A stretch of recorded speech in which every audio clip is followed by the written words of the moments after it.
টানটানা আইসা পড়ছি Saint Martin pro max দ্বীপে। ইদানিং সবাইরই দেখতেছি বন্ধু বান্ধব নিয়ে বিভিন্ন জায়গায় গিয়ে ইফতার পার্টি করতে। আমার তো আর বন্ধু বান্ধব নাই, তাই তো একা একাই চলে আসলাম সেন্ট মার্টিন প্রো ম্যাক্স দ্বীপে ইফতার করার জন্য। যাই হোক, ইফতারের সময় প্রায় হয়ে এসেছে, ইফতারের আয়োজন শুরু করা যাক। প্রথমেই চাদরটা ভালোভাবে বিছিয়ে নেব, যেটার উপরেই সবকিছু পরিবেশন করতে হবে। এরপরে প্রথমেই রেডিওটাকে ঠিক করে নেব, যেটা আমাকে কোরআন তিলাওয়াত শুনতে এবং আজান কখন হচ্ছে সেটা শুনতে সাহায্য করবে।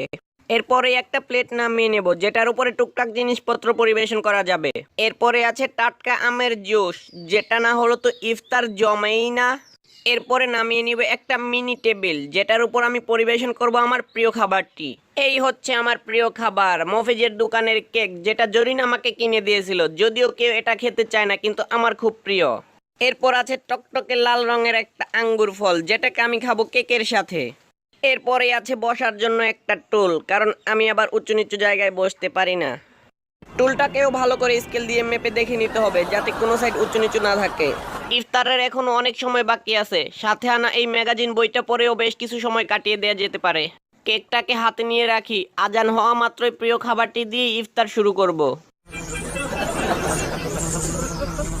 আরিস সালায় আমার খাবারে ভাগ বসানোর জন্য দেখা যাচ্ছে মাছি চলে এসেছে, কিন্তু তা হবে না, তা হবে না। আমার খাবার আমি মাছিকে কিছুতেই দেব না। শালার মাছি নজর দিয়েছে আমার প্রিয় খাবারের উপর, দ্বারা ব্যবস্থা করতেছি। হ্যাঁ, খেল খতম, পয়সা হজম। ফন্নি মাছি এবার পড়েছে আমার পেছনে, দ্বারা তাকে ঘূর্ণি খাইয়ে ঘায়েল করব। হ্যাঁ, আটকে দিয়েছি। এবার কোথায় যাবা বাচ্চা? আর সালাই চলেই গেল। এই ফল কাটার ছুরি দিয়ে মাছির সাথে যুদ্ধ করব, তাও মাছিকে এক ফোঁটা খাবারও আমি দেব না। কোথায় গেল বজ্জাত মাছিটাকে? তো খুঁজেই পাচ্ছি না। এই বাক্সের ভিতর পালায়নি তো, দেখতে হবে। না, এখানেও নেই, আমার ভয়ে পালিয়ে গিয়েছে। এবার শান্তি মতো ইফতারটা করা যাবে। আজান হয়ে গেছে, ইফতারের সময় হয়ে গেছে। জুস দিয়ে ইফতারটা শুরু করতে হবে, কারণ মাছির পিছনে দৌড়ে গলাটা শুকিয়ে গিয়েছে।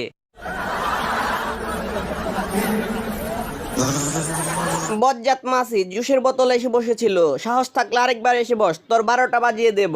হ্যাঁ, চান্দু ফান্দে পা দিয়েছে, এবার তোমার 12টা বাজিয়েই ছাড়বো আমি।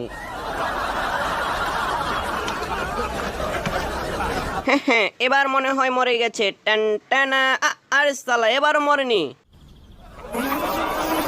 আরে সালা, বজ্জাত মাছি আমার প্যান্টের ভেতর ঢুকে গেছে, এবার কি করি? বাঁচা গেল। এবার শান্তি মতো কেকটা খাওয়া যাক। এবারও মাছি যায়নি, কেউ আমারে বাঁচাও। স্বাগতম স্যার, আপনি এখানে আরাম করে বসুন, আমি এক্ষুনি আপনার জন্য খাবার নিয়ে আসতেছি।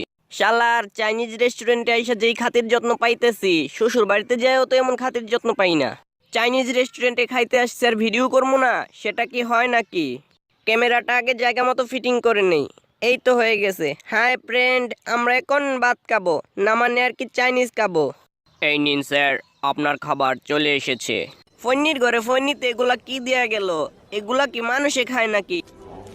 শালার চিংড়ি মাছ যেভাবে তাকায় আছে, এটা দেখে তো মনে হইতেছে যে চিংড়ি মাছই আমার উল্টা খায় ফেলবো। আর এগুলা কি দিছে? ঝিনুক পচা, যেগুলা খাওয়ার পর আগের বার কোনো মতে মরতে মরতে মৃত্যুর হাত থেকে বেঁচে ফিরছিলাম। কি ব্যাপার স্যার, খাচ্ছেন না কেন? এটাকে এভাবে ধরে এভাবে খেয়ে ফেলতে হবে। ও আচ্ছা, এইভাবে খাইতে হয়। আপনি কোনো টেনশন করেন না, আমি এক্ষুনি খাইতেছি। এইটা যেইভাবে কাপাকাপি শুরু করছে, খাওয়ার পর পেটের ভেতরে যায় হাডুডু খেলা শুরু না করলেই হইল। হাডুডু তো ভালোই, এটা তো পেটের ভেতরে যায় ফুটবল খেলা শুরু করে দিছে। ফন্নির প্রতি আবার ওদিক থেকে দেখতেছে, ওরে বুঝতে দেয়া যাইব না যে আমি এটা খাইতে পারি না। বাহ বাহ বাহ স্যার, খুব খুশি হলাম আপনার ভালো লাগছে শুনে। বাকিগুলো শেষ করে ফেলুন। মালে কয় কি বাকিগুলোও নাকি খাইতে হবে? আইডিয়া, সবগুলো খাওয়ার ভান করে এই তোয়ালের মধ্যে জমা করতে হবে। খুব টেস্ট। সবগুলো ঝিনুক তো এই তোয়ালের মধ্যে জমা করছি ঠিকই, এখন এগুলারে কি করা যায়? আইডিয়া, এগুলোকে ওই মহিলার ব্যাগের মধ্যে পাসিং করতে হবে। প্রথমে চাকুটাকে ফেলে দেই, এখন চাকু উঠানের ভান করে ঝিনুকগুলো মহিলার ব্যাগের ভেতর পাসিং করে দিতে পারলেই কাম তামাম, ঝিনুক হজম। হ্যাঁ, আমার কাজ শেষ। কি ব্যাপার স্যার, আপনি তো একটা চিংড়ি মাছও খাননি, তাড়াতাড়ি শুরু করুন। ফন্নিতে কয় কি আবার নাকি এই চিংড়ি মাছও খাইতে হইব? এগুলা কিভাবে খাইতে হয় কিছুই তো জানি না। যাই হোক, 7-5 না ভাইবা পেছন দিক থেকে শুরু করে দেই। আমি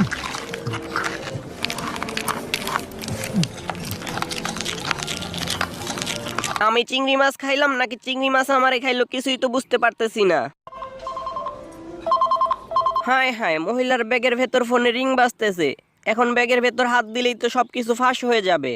গণধুলাই খাওয়ার আগে তাড়াতাড়ি এখান থেকে কাইটটা পড়ি। টের পেয়ে গেছে, তাড়াতাড়ি আমি ভাগি এইখান থেকে। কোনো মতে জীবন নিয়ে বাইচ্চা ফিরছি। বাইচ্চা থাকলে কত চাইনিজ খাইতে পারমো। এই তো ট্রেনের এইখানে চলে আসছি। এইখানে একটা টিকটক না বানালে চলবেই না। এই যে ভাই, আমি টিকটক স্টার বেগুন আলী বলতেছি, আমার একটা ভিডিও শুট করে দেন না। আচ্ছা দাঁড়ান, আমার ক্যানটা এইখানেই। এখন আপনার ক্যামেরাটা দেন আমার কাছে। আমি এইখানে ট্রেনের সামনে দিয়ে হাইটটা যাবো আর আপনি ভিডিও শুট করবেন, ঠিক আছে? ভাই ভিডিও রেকর্ড শুরু করেন। কেমনটা লাগে? নিন ভাই, হয়ে গেছে। আরে ভাই, ওইটা ভালো মতো হয় নাই, আরেকবার একটু করেন ভালো মতো।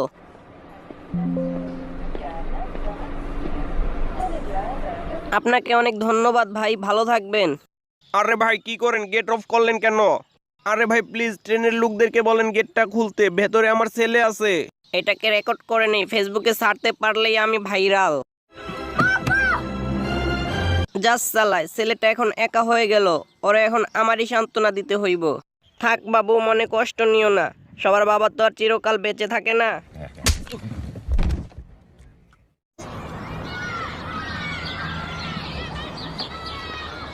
আরে বাস, পিচ্ছি পোলাপাইনে গল্ফ খেলতেছে, অপেক্ষা করো, আমিও আসতেছি।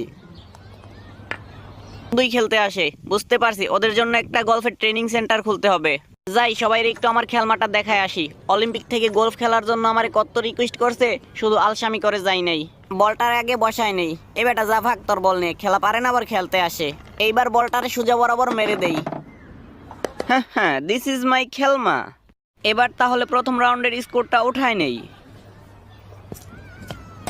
বলটারে ভালো করে মুছে নেই, কারণ এবার শুরু হচ্ছে দ্বিতীয় রাউন্ড খেল। দিলাম মেরে। হায় হায়, এটা কি হলো? বুইরা কাকু আমার ব্যর্থতা দেখে হাসতেছে। বল হাত দিয়ে টাচ করা যাবে না। কি সব আজব নিয়ম, বল নাকি হাত দিয়ে টাচ করা যাবে না? যাকগে, সমস্যা নেই, আমি কি কম পারি নাকি?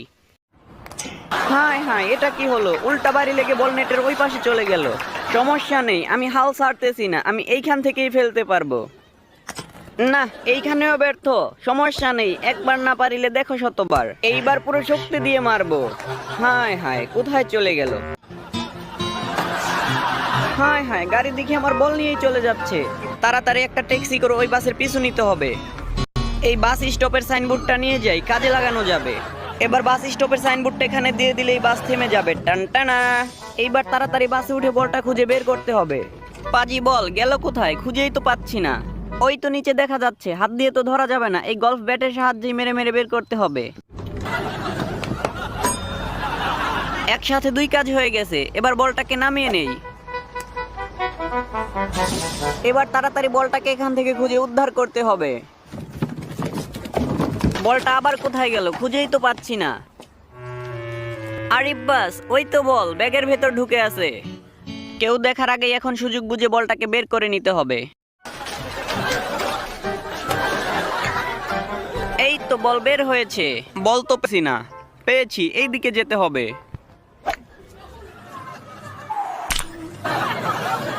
কিচ্ছু করার নেই, এখান থেকেও মারতে হবে। হায় হায়, কি একটা জায়গায় বল আটকে গেল। এখন এইখান থেকে এটাকে বের করব কিভাবে? কি একটা ঝামেলায় পড়ে গেলাম রে ভাই, হাত দিয়েও তো বের করা যাবে না। হায় হায়, গাড়ির মালিক এসে গাড়ি স্টার্ট দেওয়া শুরু করেছে। একটু অপেক্ষা করে দেখি বের হয় কিনা। একটু লুকিয়ে থাকি, কিছু হলে যেন আমাকে ধরতে না পারে। না, বের হলো তো হলো, তাও আবার ড্রেনে চলে গেল। এটা কিছু হলো? ইয়েস, আমি সাকসেস, ড্রেন থেকে বল বের করতে পেরেছি।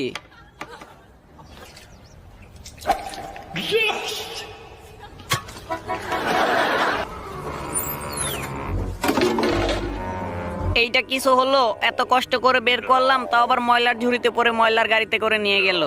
ভাই তাড়াতাড়ি চলো, ওই ময়লার গাড়িটাকে ফলো করো, ওইটার আগে যেতে হবে। হ্যাঁ, আমি গাড়ির আগেই চলে এসেছি। এবার টেকনিক খাটিয়ে বলটাকে বের করে নিতে হবে। বল কোথায় গেল? খুঁজেই তো পাচ্ছি না।